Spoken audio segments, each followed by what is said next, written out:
Olá, cursistas, muito bem-vindos. É um prazer estar de volta aqui com vocês para finalizarmos o nosso curso.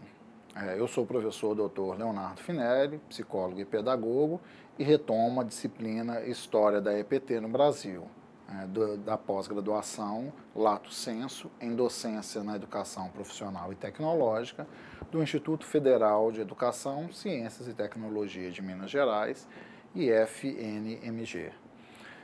Então, nessa finalização do curso, nós vamos avançar com as considerações sobre o perfil do professor da educação profissional e tecnológica. Ora, como professor, esse precisa de sua formação pedagógica, que nem sempre é ofertada, além, é claro, da formação específica para o conhecimento e a experiência prática no sentido de integrar o conhecimento formal e o conhecimento prático. Discutiremos também um pouco da prática atual do professor reflexivo. Mas não vou me delongar por aqui e logo nós avançamos para o nosso material. Antes de avançarmos, eu solicito que durante as aulas vocês estejam munidos de papel e caneta, para quando surgir alguma dúvida, vocês possam fazer as anotações e depois postar no nosso fórum Tirar Dúvidas. Ok? Alguma dúvida? Passemos então à aula. Estamos na pós-graduação Lato Sensu de oferta própria, docência na educação profissional e tecnológica. Esse curso é coordenado pela professora doutora Priscila Caires Santana Afonso. A disciplina é a História da Educação Profissional e Tecnológica no Brasil, Legislações e Políticas Públicas. Eu sou o professor doutor Leonardo Augusto Couto Finelli, que vos fala. Então, pensando nesse perfil do professor da educação profissional e tecnológica, eu começo com a discussão do capítulo sobre o professor reflexivo. E aí começo com a pergunta: por que se tornar um professor reflexivo? Ora, ensinar é uma atividade complexa que implica envolvimento pessoal e que é aprendida ao longo da vida. Então, há a necessidade de os professores se engajarem em processos contínuos de desenvolvimento profissional, tendo em vista a natureza dinâmica do ensino. Vejam essa aula, pensem nesse formato. Há 10 anos atrás, já existia a educação à distância, mas não nesse formato, com videoaulas, trabalhando com streaming tão fácil quanto é hoje. Daqui a 10 anos, novas tecnologias virão e nós vamos continuar avançando quanto a esse uso. Há 20 anos atrás, nós nem pensávamos direito no uso de computadores em sala de aula. Então, pensar na prática profissional do professor é pensar nessas mudanças que são constantes e que nós precisamos reinventar a nossa prática. O ensino é uma atividade complexa que implica no envolvimento pessoal. Só pensar na formação e começar a trabalhar, passar num concurso, começar a dar aula da mesma maneira como se fazia, ou como você sempre fez, ou como seus professores anteriormente fizeram, é uma percepção bastante pouco adequada, é uma percepção bastante desantenada com a nossa realidade atual. Por quê? Porque as práticas e os processos educacionais vêm se modificando. Então, se numa dada época você já estudou e aprendeu de uma dada maneira, é possível até que você utilize essa experiência exitosa como exemplo para avançar na sua proposta educacional.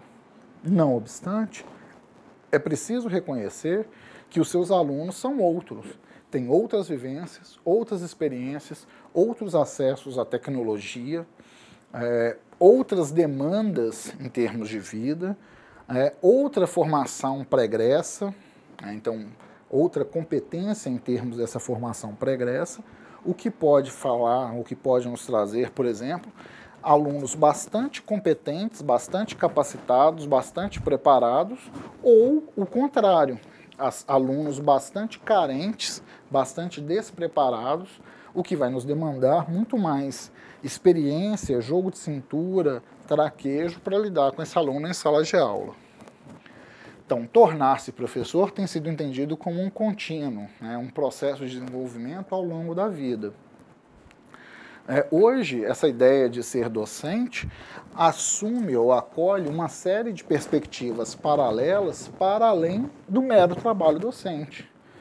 Mais do que conhecer sobre o conteúdo que eu ministro, que eu leciono, eu preciso pensar hoje, por exemplo, em práticas e técnicas educacionais que não necessariamente eu conhecia no passado, em formas de gestão educacional, coisa que os professores há 20 anos atrás raramente se preocupavam, em marketing pessoal, em como transmitir a informação, como transmitir a ideia, como atrair o seu público, no caso, os acadêmicos, porque a gente está falando de uma realidade educacional que é viva, que se modifica constantemente. Então, é mais do que o acúmulo de conhecimentos teóricos prévios que favorece o exercício posterior da prática. Pensar nesse contínuo, pensar nessa formação ao longo da vida, é pensar que as práticas, que a prática profissional e as práticas educacionais vão se modificar durante a sua carreira profissional. Ser um professor reflexivo, então, é um processo de descoberta pessoal que envolve domínio da matéria, domínio de teorias, de métodos de ensino, além do conhecimento sobre os alunos. Implica, então, conhecer o currículo e colocar algo de você nesse currículo, colocar algo da sua experiência, algo da sua prática nesse processo, nesses exemplos, nessa prática de formação. Então, a formação já não pode mais ser concebida de modo instrumental como uma mera incorporação de técnicas para futura aplicação. Mais do que conhecer a técnica, eu preciso de tornar essa técnica palatável, eu preciso tornar essa técnica atraente para esse público e compreensível para esse público, para o meu aluno, para o grupo do alunado ao qual eu me dirijo. O professor, então, traz consigo conhecimentos e experiências prévias, sociais e específicas, que de algum modo vão influenciar nas novas aprendizagens. Quando eu entro numa nova sala de aula, quando eu entro nessa proposta, por exemplo, da educação à distância para uma nova disciplina, eu preciso de dar uma consultada no meu perfil de alunado. Quem que é esse público? Quem que é esse aluno que está em sala de aula? Qual a linguagem dele? Qual a avaliação etária? Qual a formação prévia? O que esse cara está vendo no momento de relaxamento, no momento de lazer? Ele assiste uma série, ele ouve música, ele lê jornal, ele lê livros? O que está acontecendo no mundo ao meu redor?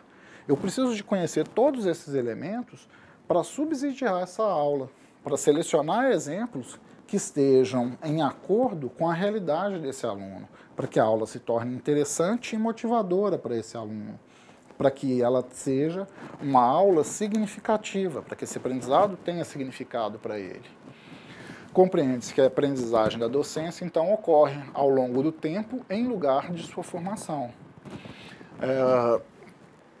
Pensar na formação não basta meramente eu pensar que eu vou ficar lá dentro da academia, dentro de uma lógica de uma educação propedêutica, como a gente já vem discutindo ao longo do curso, que eu vou fazer um ensino fundamental, um ensino médio, avançar para uma graduação, fazer um mestrado e um doutorado para posteriormente começar a trabalhar. Não dá para pensar assim. O educador que pensa dessa forma, ele está completamente desantenado, desligado, desassociado da prática real para a prática propedêutica que ele está aprendendo, estudando, pesquisando no seu material. Então, ele precisa de fazer essa integração entre o conteúdo teórico que ele está estudando, pesquisando, e a prática real da sua formação. A aprendizagem ativa exige o estabelecimento de relações entre conhecimentos prévios e as novas compreensões da parte desse profissional. As minhas experiências pessoais influenciam nas minhas escolhas, por exemplo, em termos de que tipo de filme, que tipo de série que eu vou assistir. E entender isso me cria, por exemplo, possibilidades de estabelecer relações entre os conteúdos que eu pretendo discutir com os processos de aprendizagem que eu quero trabalhar com os meus alunos. Se eu trago lá, por exemplo, né, numa lógica de uma educação para a docência, e aí eu estou trabalhando numa disciplina de relações interpessoais entre professor e aluno, e eu discuto, por exemplo, com vocês sobre um filme chamado Ao Mestre com Carinho, que é um filme clássico da década de 1980, muito provavelmente o meu público, vocês, alunados, não viram esse filme. E mais, aqueles que se interessarem, que eventualmente se interessarem, vão ter dificuldade de encontrar esse filme porque ele é um filme mais antigo. Então eu preciso de pensar numa realidade, por exemplo, de filmes mais atuais, mais contemporâneos, para que eles sirvam efetivamente de exemplos concretos para a discussão com esse grupo.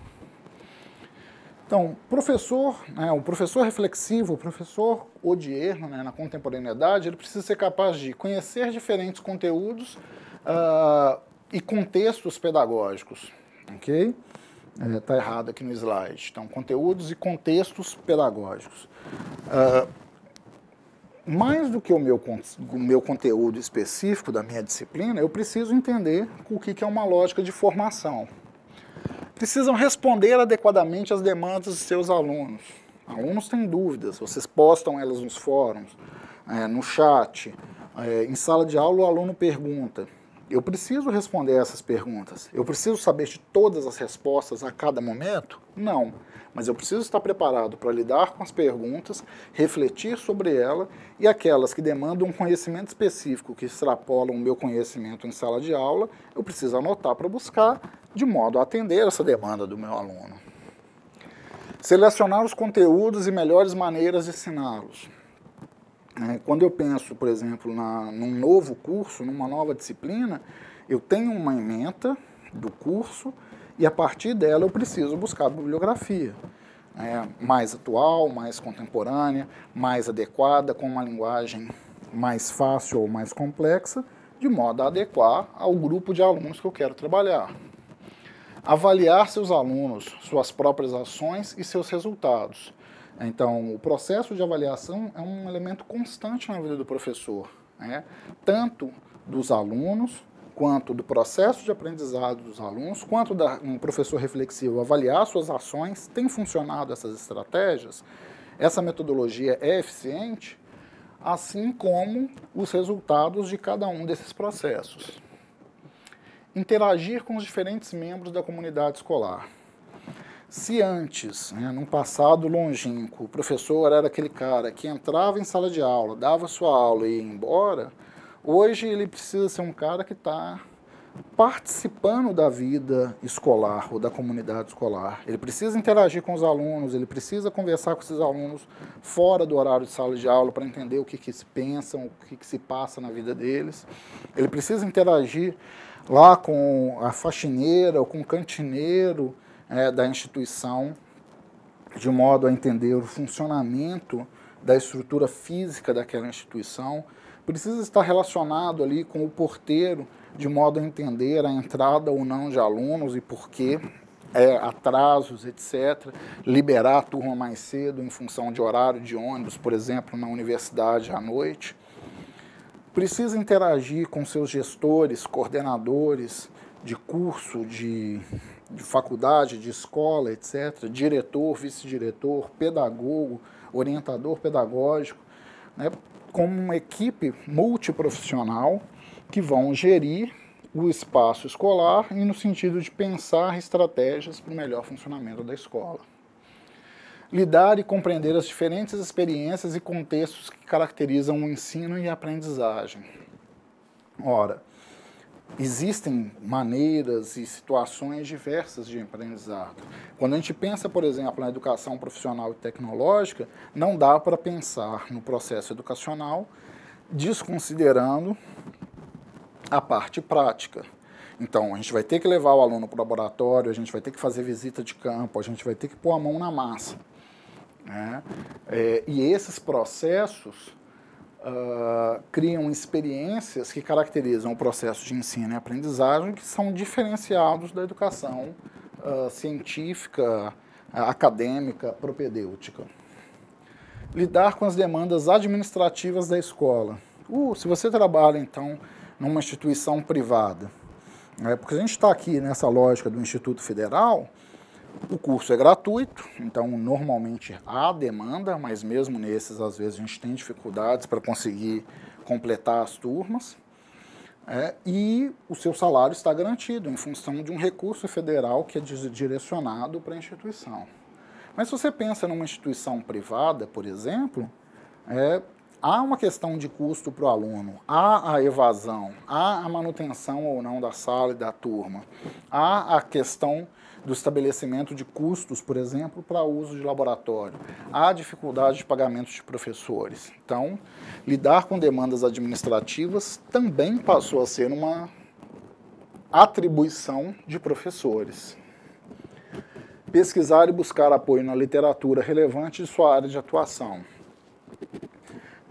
Não dá para pensar numa experiência, eu tive professores no passado, isso já é um passado bastante longínquo, ainda do século passado, que trabalhavam com um dado livro básico, um dado livro texto de uma dada disciplina, que era o mesmo livro texto que se utilizava há 20 anos atrás.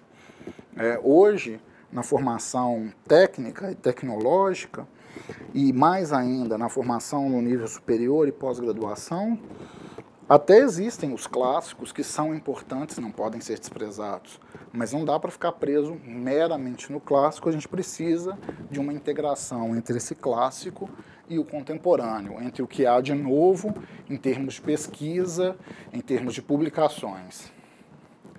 Saber lançar mão das suas intuições e sabedorias advindas da prática. Quando a gente atua um campo profissional, qualquer que seja ele, a gente vai desenvolvendo experiências. A gente vê que, como diz um ditado, na prática a teoria nem sempre funciona. E algumas vezes a gente precisa fazer essas complementações, esses pequenos ajustes em termos dos processos educacionais, até para ampliar essa vivência para o aluno. Situar-se e situar também o seu trabalho nos contextos históricos, sociais, políticos, tendo em vista as forças sociais locais, regionais e nacionais. Não dá para me pensar na minha formação e no processo educacional que eu quero promover como isolado no tempo e no espaço. Ele é parte de um contexto sócio-histórico-cultural em que a minha formação pessoal, a minha titulação, me preparou para chegar até aqui, estar diante de vocês nessa aula, e que deve prepará-los para pensar nas experiências de vocês e na atuação de vocês com seus respectivos grupos, nos mais diversos níveis e modalidades de ensino, de base, fundamental, médio, superior, pós-graduação, e nas modalidades presencial, semipresencial e ou à distância. Então, pensar no professor reflexivo é pensar que, para atuar com educação, a gente tem que se reinventar e estar preparado para lidar com todas essas demandas constantemente. A aprendizagem da docência se inicia muito antes do exercício profissional. A gente vê professores, a gente explica para colegas, a gente tira dúvidas, pensa na experiência do professor, reflete sobre a experiência do professor, pô, que aula bacana, eu quero dar uma aula assim, eu não gostei dessa aula, eu não pretendo trabalhar assim. Pô, bacana essa explicação, eu entendi esse conteúdo, mas se ele tivesse explicado dessa e dessa outra forma, seria melhor. Que legal, consegui entender esse conteúdo, e eu vou complementar, vou levantar a mão e vou dar aqui, professor, então deixa eu ver se eu entendi corretamente. Você disse isso, isso e isso, se eu pensar nesse exemplo, ele se aplica. Então, todas essas vivências que todos nós já tivemos, se aplicam nessa lógica de uma aprendizagem de docência que se iniciou antes do exercício profissional, se iniciou nesse momento em que a gente está aprendendo ainda a formação. Ela inicia-se, então, desde os tempos em que ingressamos numa sala de aula e continua ao longo de nossas vivências com nossos alunos. Quando eu trabalho em sala de aula presencial e dou uma aula e um aluno participa e levanta um exemplo, traz uma dúvida, quando vocês postam no chat uma dúvida ou fazem uma consideração com um colega, eu posso me valer desses exemplos, dessas situações que eu não havia previsto e continuar a partir delas na execução da aula, do conteúdo, na condução desse material. E essa formação, né, essa aprendizagem, ela permanece após a conclusão dos cursos formais de preparação para a docência, ao atuarmos com professores, ensinando alunos. Mesmo depois dessa experiência, dessa pós-graduação, e olha que a gente está numa disciplina ainda bastante introdutória da história, vocês vão exercer essa atividade profissional e vão ter diversas outras experiências, diversos aprendizados que vão continuar a moldar as experiências de cada um de vocês, a minha inclusive, em termos de experiência docente. Ensinar a ser professor, processos independentes ou interrelacionados. Então é uma outra discussão que o capítulo nos traz. Como é que eu ensino um indivíduo a ser professor? A aprendizagem da docência ela envolve processos de naturezas distintas, porém que são interrelacionados. Então, a aprendizagem sobre ensinar e a aprendizagem sobre ser um professor. Ensinar implica o desenvolvimento de compreensões sobre si próprio, dos alunos, da matéria, do currículo, de estratégias de ensino e da avaliação relacionadas com a facilitação da aprendizagem dos alunos. Corrijam aí o meu erro. Implica transformar o conteúdo a ser ensinado em conteúdo aprendido pelos alunos. É transformar essa informação que está aí no texto, que está aí na apresentação, em uma compreensão, em uma informação que seja inteligível para vocês, alunos. É um processo de transformação desse conhecimento que não é transmitido de um para o outro, como um líquido é transmitido de um recipiente a outro, mas que é pensado como uma indução eletrostática em que eu auxilio o processo de aprendizagem do outro. Ele vai aprender pelo desejo dele e o meu exemplo ele vai ser somente uma força indutora para esse processo. Vygotsky nos falava lá da zona de desenvolvimento proximal, como uma etapa de uma predisposição do organismo para o aprendizado que demanda a interação com o outro. Essa interação, então, no processo educacional é essa transformação do conteúdo. Então, implica em dispor de um repertório comportamental profissional que permita atuar em zonas indeterminadas da prática em que a solução de um problema não necessariamente pode ser estendida a outro. E isso, na educação profissional tecnológica, é ainda mais pertinente, é mais significativo. A experiência prática de uma dada situação, por exemplo, um canteiro de obras, não necessariamente vai funcionar para uma outra situação, para um outro canteiro de obras. A experiência prática ao operar com um dado equipamento não se replica a trabalhar com um outro equipamento similar, com a mesma finalidade, mas de uma outra marca, de um outro fornecedor que utiliza uma tecnologia diferente. Pensem, a gente faz curso de informática, todos vocês utilizam aí os diversos computadores, os diversos recursos para acessar essa aula. Alguns assistem o vídeo no computador, alguns assistem no YouTube, etc. Agora pensem nos equipamentos que vocês utilizam. Um computador com um sistema operacional do Windows tem uma demanda de funcionamento que a maior parte de nós, se não todos, dominamos. Se a gente utiliza, por exemplo, o Linux ou o Ubuntu, que são sistemas livres e, consequentemente, deveriam ter um sistema de operação mais simples, não necessariamente o é para todos nós que estamos operando essas máquinas.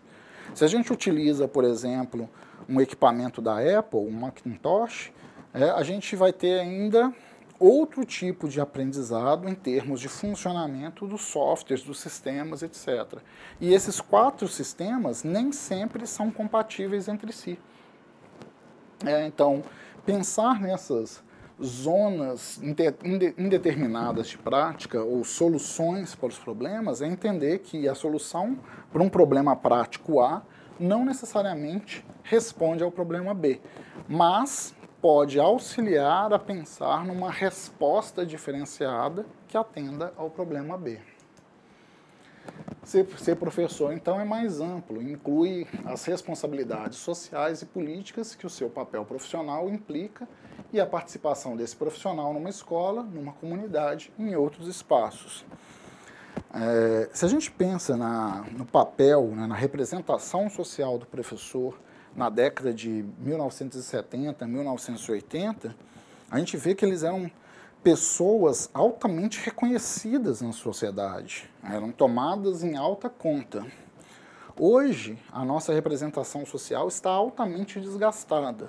Nossos salários são baixos, as pessoas não nos reconhecem enquanto pessoas ou profissionais importantes com a nossa atuação profissional, a ponto até de ministros de educação falar que qualquer um pode educar. Eu acho uma leviandade ele falar disso, porque trata de uma experiência, assim como uma formação prática, que são necessárias, que se interajam, que se intercalem, de modo a formar um bom profissional, um bom professor, que, além da sua experiência e da sua prática, precisa ser um ser que está interligado com o município, com a comunidade na qual ele interage e estar também ligado às mudanças sociais no contexto sócio-histórico-cultural no qual ele se insere. Nesse sentido, ser professor abrange as características do ensinar, mas vai além, pois envolve ainda a sua participação na instituição escolar, numa comunidade profissional com características, normas e culturas próprias. Pensem nas diversas escolas próximas de cada um de vocês, vão ver que cada uma delas tem modalidades, níveis de ensino distintos, assim como um conjunto de regras, de normas, que algumas vezes são explícitos e outros são tácitos, que fazem parte da realidade escolar e nem sempre estão ali claramente descritos. Se no passado, por exemplo, o uniforme escolar era muito preconizado e se tinha uma caderneta, hoje nós temos uma realidade em que o presidente solicita que novamente, como já aconteceu no passado, que nos estabelecimentos escolares faça-se o hasteamento da bandeira e que se toque o hino nacional, e isso é uma perspectiva bastante recente, e nós vimos nas redes sociais os resultados dessa solicitação. Algumas atenderam, outras apresentaram críticas e se negaram, e outras ainda acharam soluções jocosas para lidar com essa demanda apresentada. Então, ensinar está diretamente relacionado às atividades dos alunos e dos professores nas salas de aulas, considerando os conteúdos. Eu preciso entender a realidade do meu aluno, eu preciso entender o que ele aprende ou não, o que ele já traz de bagagem prévia, para a partir daí avançar. Ser professor relaciona-se ao desempenho de papéis, às responsabilidades, ao pensamento, aos modos de atuação, tendo em vista um contexto de atuação profissional. Ora, esses exemplos que eu acabei de trazer, eles estão contextualizados num tempo, num espaço que faz sentido. Se essa mesma aula for utilizada daqui a 10 anos, esse exemplo ele vai se perder no tempo e no espaço em função da sua contemporaneidade, ou no caso daqui a 10 anos, não contemporaneidade. Então, odiernamente, tem-se um horizonte laboral com características próprias, no qual o tempo, os espaços, os conhecimentos, as tarefas, as reflexões de trabalho são necessariamente flexíveis. Pensem até nessa modalidade de educação à distância. Ela se dá de forma assíncrona, de forma que cada um se organiza no seu tempo, no seu lugar, apesar de ter um cronograma, no seu tempo e no seu lugar, na sua posição geográfica, com os seus recursos mais ou menos estruturados, estabelecidos, como maneiras de uma relação de trabalho que é altamente flexível. Então, a educação não pode mais ser vista como capaz de dotar as pessoas de uma bagagem fixa de conhecimentos que podem ser dispostos ao longo da vida. Fazer essa disciplina nesse momento, nesse contexto, nesse curso, oferece para vocês uma série de experiências e de capacitações. Termos nessa disciplina, por exemplo, a experiência das discussões da professora Maria Clarice, que nos trouxe as 2 primeiras videoaulas, trazem outra experiência, que tem um significado, por exemplo, para vocês que estão nessa disciplina na pós-graduação, e que teve um outro significado para os colegas de vocês, alunos da professora Maria Clarice, no curso de graduação em pedagogia, como as aulas foram inicialmente idealizadas. Parte dos conteúdos são importantes e se mantiveram, mas parte da lógica, do sentido, do significado atribuído se modifica para cada uma dessas situações. O fenômeno do fracasso escolar, mesmo com novas vestimentas, compõe uma problemática complexa e multifacetada e multideterminada. Alunos vão deixar a turma, vão deixar o curso pelas mais diversas razões. No nosso caso, dificilmente pela questão econômica, já que o curso é um curso gratuito e o acesso à internet é uma disponibilidade bastante fácil para a maior parte das pessoas. Mas, como é uma pós-graduação, e os meus alunos, vocês, a maior parte, se não todos, são trabalhadores, têm as demandas mais variadas. Além disso, muitos já trabalhadores, profissionais, autônomos, etc., são casados, têm filhos e têm outras demandas para ocupação desse tempo, que promovem, por exemplo, esse elemento do fracasso escolar, por exemplo, ao abandonar um curso. Então, são demandas complexas, multideterminadas, multifacetadas, que estabelecem relações bastante diferenciadas da lógica, por exemplo, do ensino médio, regular, em sala de aula, que leva um aluno a deixar a sala ou não. Então, embora o acesso e a permanência dos alunos na escola seja uma realidade, nota-se que inúmeros estudantes concluem ensino fundamental sem terem pleno conhecimento da língua materna e de conteúdos escolares considerados elementares. E isso é uma grande dificuldade, em especial para a educação profissional e tecnológica, porque um aluno que chega com um nível muito baixo precisa de passar por um nivelamento. Ele cria dificuldades que perpassam o potencial do professor e que podem atrasar todo o desempenho, todo o rendimento do grupo como um todo. Mesmo o aluno aprovado pode ser considerado fracassado porque ele se acomodou, porque ele não pensa a partir da elaboração próprias, não se autoriza a falar o próprio pensamento, porque não consegue escrever, apenas registra e copia o pensamento dos outros. Como professor de graduação e orientador de trabalho de conclusão de curso, eu vejo isso com muita frequência. Alunos que meramente reproduzem nos seus respectivos TCCs as falas de terceiros, sem conseguir articular o discurso de 2, 3, 4 autores em um discurso integrador em que a voz desse aluno surja como esse elemento.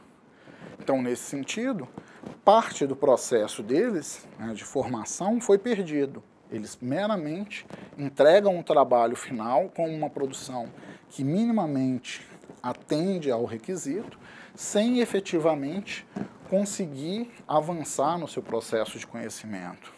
Então, nesse sentido, nós, como professores, devemos ressignificar à luz das características da sociedade, do conhecimento, das demandas que a sociedade apresenta à escola. Precisamos ressignificar essas demandas, precisamos ressignificar o potencial desses alunos, precisamos ressignificar a nossa prática docente.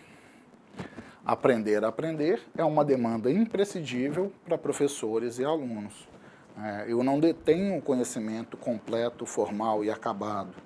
Eu sei um monte de coisas, eu tenho uma série de experiências, que algumas vezes, não todas, é mais ampla do que o dos meus alunos, que são mais jovens e que tiveram menos oportunidades ou menos experiências. Mas nunca eu posso assumir que todo o conhecimento é o que eu disponho.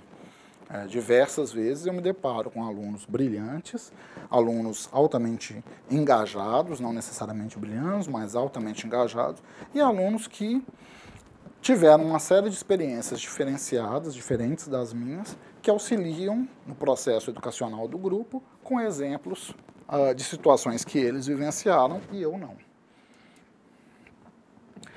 Então, como se aprende a ensinar e como se ensina a ser professor?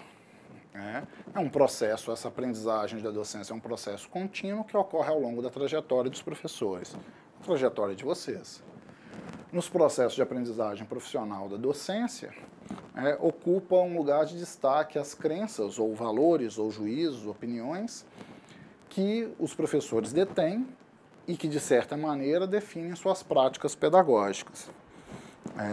Não é o foco dessa disciplina, mas há toda uma lógica nas disciplinas de didática de ensino sobre as tendências de ensino, as mais variadas tendências de ensino, e nessa, por exemplo, se discute esse tipo de lógica de formação, de capacitação, de estruturação de material, de elaboração de conteúdo, de aula transmitida, aula dialogada, para aula de fazer, de experiência prática.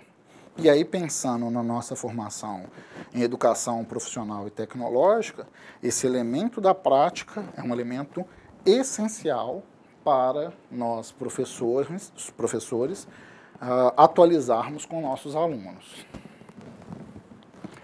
Então, os professores devem apresentar uma base de conhecimento para o ensino que consiste num corpo de compreensões, conhecimentos, disposições de diferentes naturezas e necessários para que ensinem.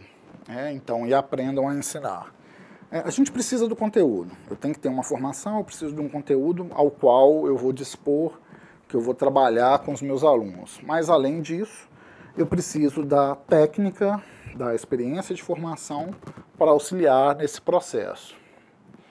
A base de conhecimento é composta das seguintes categorias. Conhecimento do conteúdo específico, estou falando aí da matéria a ser ensinada, do conteúdo que eu preciso conhecer antes de ensinar.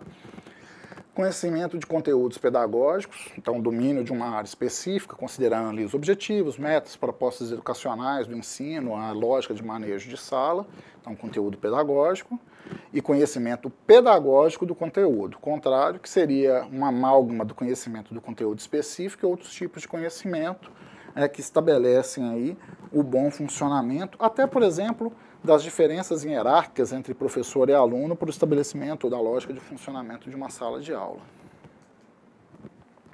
Demanda também um modelo de raciocínio pedagógico. Então, é um processo, esse raciocínio pedagógico é um processo constituído de elementos independentes, a saber, a compreensão, que é a capacidade de compreender criticamente um conjunto de ideias, a transformação, que envolve processos que produzem um conjunto de estratégias para a sala de aula, para estabelecer a unidade de um curso, etc. Então, transformar o conhecimento que eu desejo ensinar. A instrução, que consiste no desempenho de manejo de classe. Então, como é que eu vou lidar com os grupos de alunos, como é que eu vou dosar o conteúdo, quanto tempo que vai durar a minha aula, até onde que eu vou avançar com o conteúdo, ou entender que determinado grupo, em determinada situação, em determinada ocasião, não consegue avançar mais, etc. O processo de avaliação, que ocorre durante e após a instrução. Então, eu preciso de, por exemplo, fazer uma avaliação prévia do meu grupo de alunos, fazer um diagnóstico para entender o que eles já sabem, o que eles têm como ideia, funcionamento, experiência prévia, para a partir daí avançar, assim como da avaliação posterior, quando eu discuto conhecimento, discuto um conjunto de conteúdos, trago atividades a serem realizadas e avalio se realmente o processo foi apreendido de maneira minimamente adequada. A reflexão, que vai ser da avaliação do próprio professor, do que ele faz, do seu fazer, sobre o processo de aprender a partir dessas experiências. E uma nova compreensão, que vai ser a compreensão de uma segunda ordem, né, enriquecida de uma consciência maior, da formação proposta, assim como um conhecimento específico ou um conjunto de outros conhecimentos de base à formação para o ensino posterior.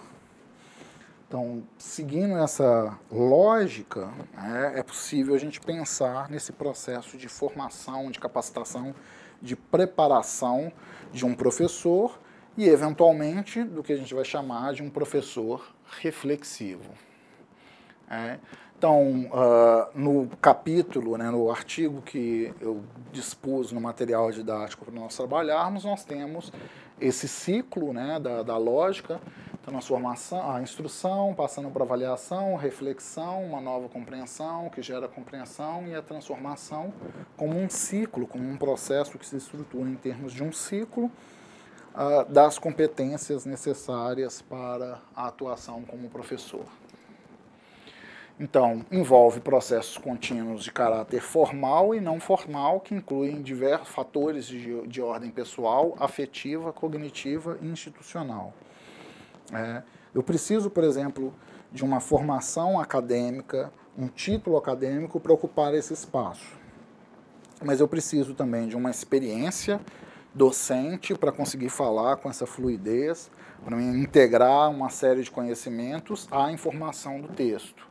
Então, eu falei aí tanto da educação formal, título, quanto a educação não formal, da experiência, para estar integrando essas experiências de ordem pessoal, de ordem afetiva, né, de ordem cognitiva, para que a coisa funcione.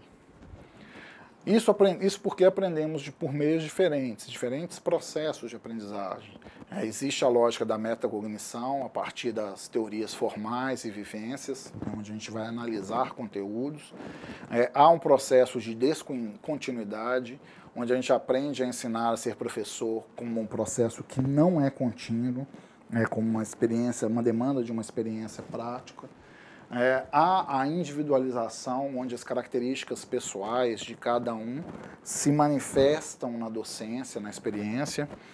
Pensem, por exemplo, nesse material que vocês leram. Se vocês tivessem que estruturar esse curso a partir da ementa, como eu tive que fazer, vocês fariam por esse mesmo caminho? Vocês utilizariam esses mesmos textos? Vocês fariam essas mesmas estruturações da aula? Destacariam esses mesmos pontos para propor na apresentação? Ou seja, esse é um processo de individualização que eu organizei a partir da minha experiência para trabalhar com vocês. E, por fim, a socialização, atuar em contextos de que, de alguma forma, forjam os conhecimentos. Os exemplos que eu trouxe, que são odiernos e cotidianos para algumas das discussões, são importantes e fazem sentido, como eu disse naquele momento, nesse contexto. Se eu estiver utilizando essa mesma aula daqui a 10 anos, a essência dela se mantém, mas parte dos exemplos pode se perder. E esse processo de ensinar a ser professor pode se dar em diversos níveis. Então, no nível pessoal, onde eu vou me valer das experiências com os professores que eu tive. No processo da sala de aula, em função das características dos alunos que eu tenho. Então, como eu lido com os meus alunos. No processo institucional escolar, onde eu me relaciono com o diretor da escola, que vai me dar dicas, como me relaciono com pares, que falam isso funciona, isso não funciona, na minha prática, na minha experiência com essa turma, com aquela outra turma. E na relação, no nível social, em termos de uma estrutura social, política que é mais ampla, que lida com essa lógica, com essa representação social sobre o que é ser professor. Então, os saberes dos professores, de acordo com Tardif e Raymond, temos um quadro que está discutido, que está apresentado no capítulo. Eu não vou ficar lendo esse quadro aqui, mas eu trouxe ele para a exposição só para destacar que ele é um elemento importante e que vocês vão poder ler e reler em termos do material, discutindo os saberes aí dos professores nos diversos níveis, de onde vem, quais são as fontes sociais da aquisição e quais são os modos de integração no trabalho docente para cada uma das práticas ou das formas de saberes que nós, professores, utilizamos. E aí, para fechar esse capítulo, a discussão desse artigo, a pergunta, né, por que se tornar então um professor reflexivo? A análise crítica das ideias e práticas são estratégias importantes para a promoção do desenvolvimento profissional, uma vez que possibilita ao futuro docente, ou docente que já está em exercício, o estabelecimento de um quadro de referências para que a sua aprendizagem continuada posterior, tendo em vista que o trabalho e papéis desempenhados por professores, escolas, salas de aula e outros contextos, sobre os alunos e suas aprendizagens, sobre os contextos ensinados e sobre si próprio como um profissional. Por que então ser um professor? Né? Tentando traduzir isso para uma linguagem mais simples. Não dá para a gente pensar mais em ser professor clássico como se foi no passado, porque a gente precisa pensar numa atuação que auxilie o processo de aprendizado de outrem, de terceiros, no caso dos nossos alunos. Porque na educação profissional e tecnológica, que, como nós já vimos, apesar de ter uma história no Brasil, em termos de Instituto Federal, em termos de institucionalização, como se apresenta, a gente tem um percurso aí de pouco mais de 10 anos, que ainda vem se estabelecendo, se consolidando, e que serve, né, que nos aparece como uma alternativa bastante eficiente e interessante para a capacitação direta para o mercado de trabalho. Professores inquiridores ou reflexivos são capazes de investigar a própria prática e se mostram, com frequência, mais capazes de influenciar e moldar os contextos, ambientes e os processos de decisão relacionados aos vários papéis docentes. O professor que não apresenta essa perspectiva reflexiva, crítica, etc., ele é um cara que está meio que estagnado no tempo e no espaço. Se eu estou aqui dando aula na educação à distância, é porque há 10 anos atrás, quando essa perspectiva ou essa modalidade de ensino começou a aparecer, eu comecei a me capacitar para ela. Eu comecei a me organizar para trabalhar com ela.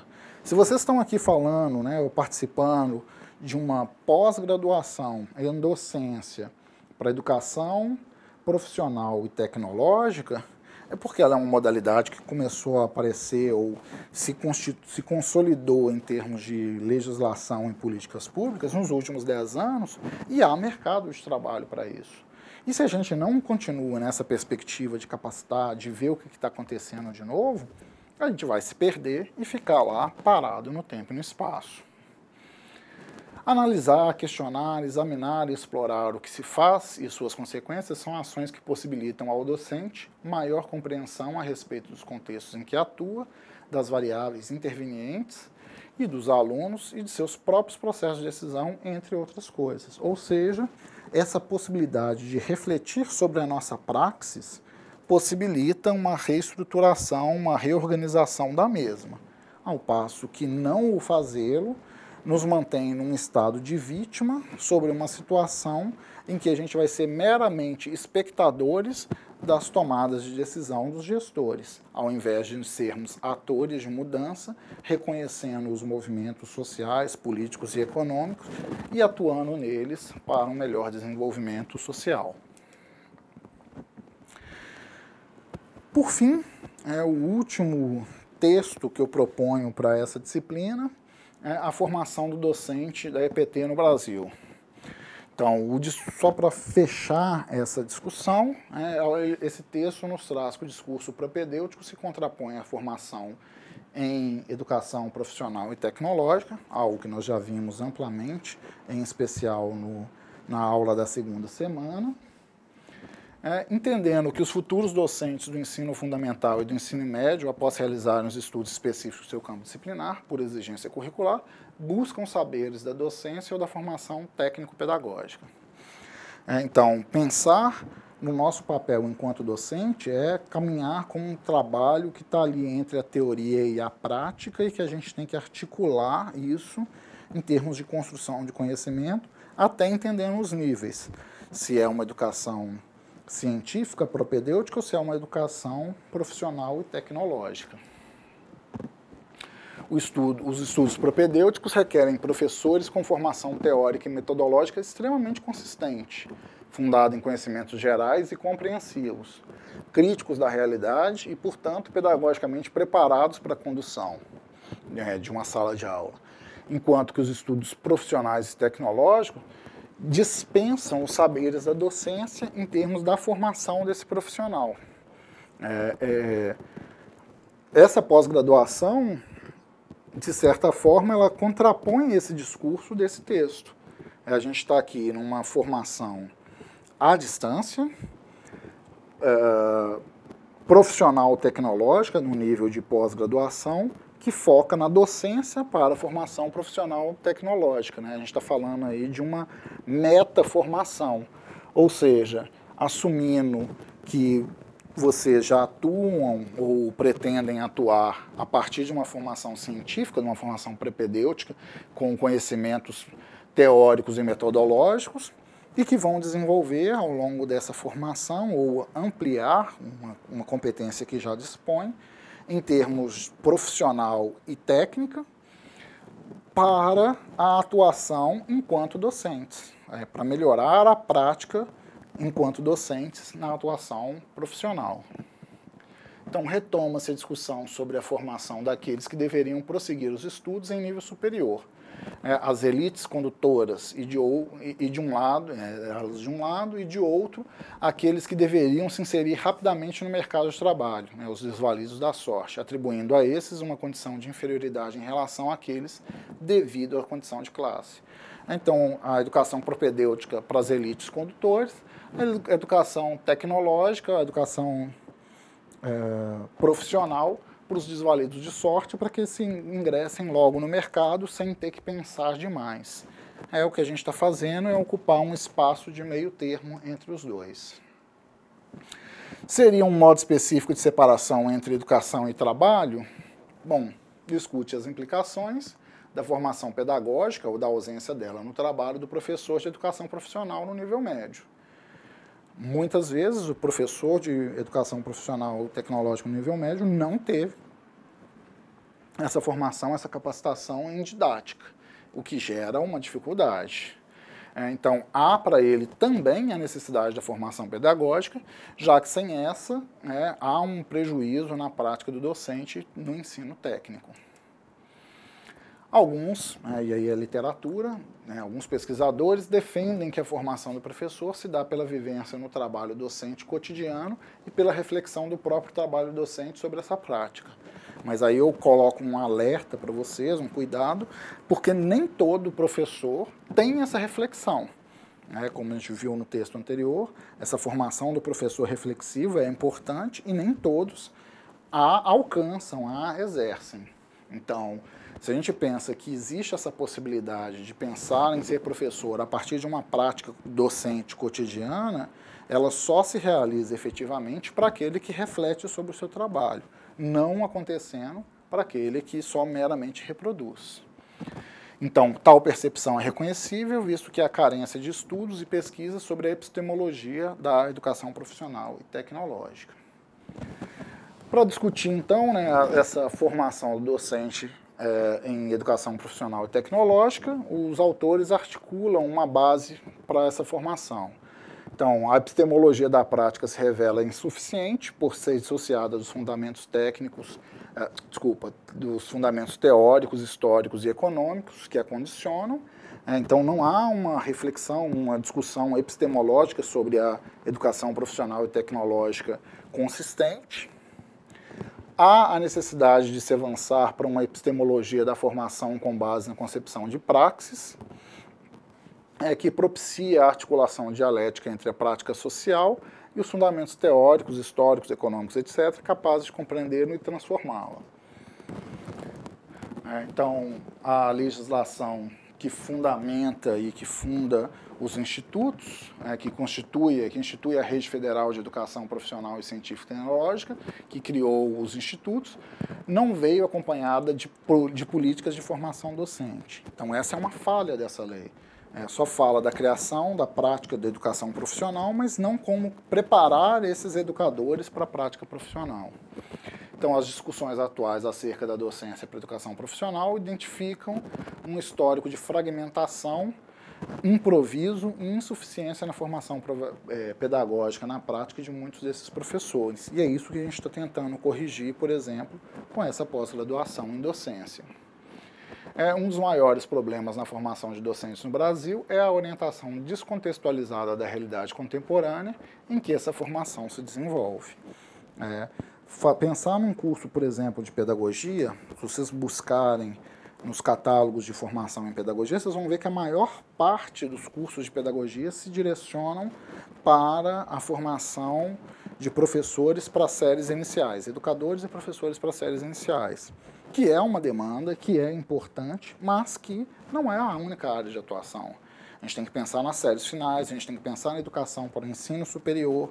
A gente vê, mesmo no ensino superior, uma reprodução dos bacharéis que são profissionais como professores e que não buscaram uma formação em didática e que têm dificuldade com essa atuação, não do conhecimento específico, mas em como lidar com o seu aluno. Então, isso é um elemento importante. Então, há necessidade de se desenvolver um perfil docente capaz de pôr em prática as pedagogias de trabalho, independente e criativo, bem como de construir a autonomia progressiva dos alunos, tornando-se participe de projetos interdisciplinares. Então, articular, por exemplo, ensino, pesquisa e extensão no ensino superior é extremamente importante para que esse aluno deixe de ser um mero absorvidor do conhecimento, um mero reprodutor do conhecimento e aplique ele na prática. Na educação profissional e tecnológica, ainda mais. Então, essa atuação desse aluno em termos de uma atuação prática, ela é necessária e para que isso aconteça eu preciso pensar na formação docente, no professor, de como capacitar o professor que vai ensinar esse aluno para ser um aluno que participa efetivamente. Então, uma formação docente específica deve estabelecer as conexões entre disciplinas de formação geral e as de formação profissional, e não formar exclusivamente para atender a um mercado de trabalho. Então, caminhando para o nosso final, essa formação deve contribuir para a diminuição da fragmentação do currículo, bem como para uma maior aproximação da problemática das relações entre educação e trabalho. Entender que qualquer nível de educação, mesmo o propedêutico, mesmo a acadêmica, deve preparar um profissional que seja capaz de refletir e preparar e pensar no mundo do trabalho. Então, na educação profissional e tecnológica, mais ainda do que na propedêutica, eu preciso dessa capacitação, eu preciso dessa formação, preparando esse aluno para exercer um contato com a prática. Infelizmente, ocorre uma tensão na contratação de novos docentes e há necessariamente uma falha na visão processual, pois, ao mesmo tempo que a gente pretende formar técnicos e cidadãos, a gente contrata professores que são pesquisadores. Então, isso acontece aqui também no Instituto Federal. A gente contrata pesquisadores, pela titulação, pela experiência, pela capacitação profissional, abrimos os editais para contratação. Mas, efetivamente, a gente acaba tendo uma mão de obra muito grande de mestres e doutores que são pesquisadores, como nós vimos na aula anterior, cerca de 70% do nosso quadro docente é de mestres e doutores, e esses também precisam ser capacitados, e esse é um dos elementos da nossa instituição, essa pós-graduação em docência para educação profissional e tecnológica, também é um dos elementos de capacitação interna dos docentes, de desenvolvimento docente, para preparar esses docentes para a prática, para a educação profissional e tecnológica. Então, deve-se focar na possibilidade de se promover a formação docente em educação profissional e tecnológica, tanto por meio de licenciatura, quanto de especialização, como de cursos complementares que visem atender as necessidades de formação dos profissionais não graduados que já atuam, assim como dos graduados que atuam também como docente em EPT. Mas que não tem uma formação específica. É o que a gente visa com esse curso, por exemplo. Assim como de futuros profissionais que já estão em formação superior inicial de graduação e dos futuros profissionais que ainda começarão a sua formação superior inicial, para que eles estejam preparados para essa formação, sejam preparados para a atuação enquanto docentes na educação profissional tecnológica. Bom, acho que por enquanto é isso, pessoal. Fechamos aqui as nossas aulas, né, da nossa disciplina, e eu espero que vocês tenham gostado. Que finalizem a leitura do material e que realizem as últimas atividades. Eu estimo que vocês tenham gostado e que tenham absorvido o nosso conteúdo e que possam refletir a partir dele para modificar a sua prática futura. Lembrem-se, nesse finalzinho, de acessar a sala virtual, participar dos fóruns, dar uma conferida nos fóruns anteriores, ver o comentário dos colegas e de, eventualmente, postar dúvidas novas. Não esqueçam de estudar no material proposto e executem as últimas avaliações. Eu acho que é isso, nós finalizamos aqui o nosso curso e estimo que todos vocês consigam avançar com sucesso, tanto na disciplina quanto no restante do nosso curso. Estimo sucesso a todos e felicidade.